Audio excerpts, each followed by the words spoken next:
When Jacob learned that there was grain in Egypt, he said to his sons, "Why do you just keep looking at each other?" He continued, "I have heard that there is grain in Egypt.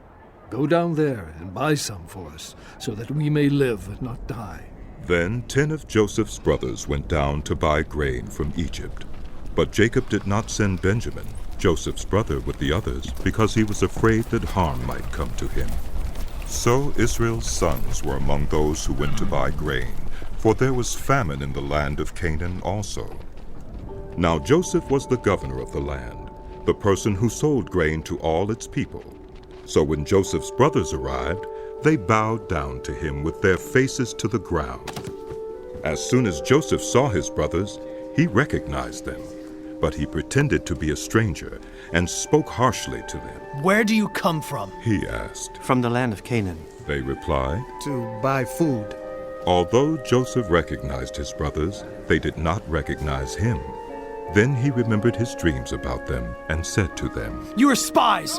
You've come here to see where our land is unprotected." "No, my lord." They answered. "Your servants have come to buy food. We are all the sons of one man. Your servants are honest men, not spies." "No!"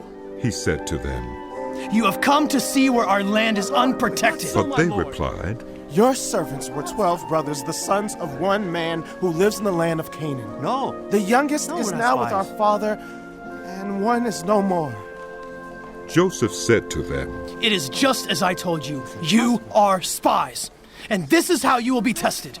As surely as Pharaoh lives, you will not leave this place unless your youngest brother comes here. Send one of your number to get your brother.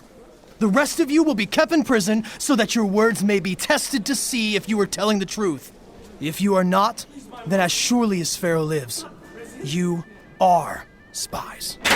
and he put them all in custody for 3 days. On the 3rd day, Joseph said to them, "Do this, and you will live. Have mercy on For us. I fear God. If you are honest men, let one of your brothers stay here in prison, while the rest of you go and take grain back for your starving households. But you must bring your youngest brother to me, so that your words may be verified and that you may not die." No, please, my lord. This they proceeded to do. They said to one Surely another, we are being punished because of our brother. We saw how distressed he was when he pleaded with us for his life, but we would not listen. That's why this distress has come on us. Reuben replied, Didn't I tell you not to sin against the boy? But you wouldn't listen. Now we must give an accounting for his blood. They did not realize that Joseph could understand them, since he was using an interpreter. He turned away from them and began to weep, but then came back and spoke to them again. He had Simeon taken from them and bound before their eyes.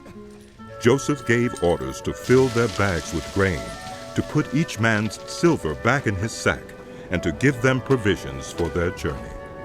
After this was done for them, they loaded their grain on their donkeys and left. At the place where they stopped for the night, one of them opened his sack to get feed for his donkey, and he saw his silver in the mouth of his sack. It can't be. My silver has been returned. He said to his brothers. Here it is in my sack. Their hearts sank, and they turned to each other, trembling, and said, What is this that God has done to us? When they came to their father Jacob in the land of Canaan, they told him all that had happened to them. They said, The man who is Lord over the land spoke harshly to us and treated us as though we were spying on the land. But we said to him, We are honest men. We are not spies. We were 12 brothers, sons of one father. One is no more, and the youngest is now with our father in Canaan.